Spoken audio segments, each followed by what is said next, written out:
মনে রাখবেন, রমজানকে যে কদর করে না, রমজানেও যে গুনাহ করে, রমজানেও যে জাহান্নাম থেকে বাঁচার চেষ্টা করে না, রমজানেও যে জান্নাতের আমল করার চেষ্টা করে না,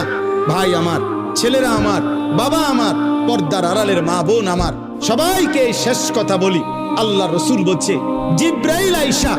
রমজানের শেষ দিন নবীজিকে আইসা বলে গেছে, ইয়া রাসূলুল্লাহ, এত বড় রমজান পেল,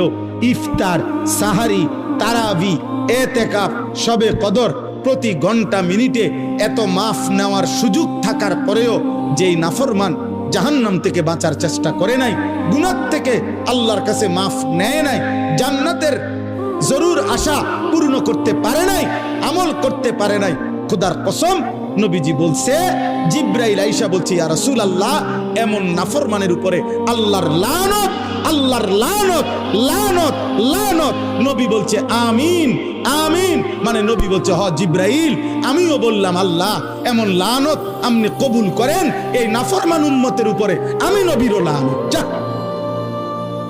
তোর রূপে খোদার লানত পড়ুক।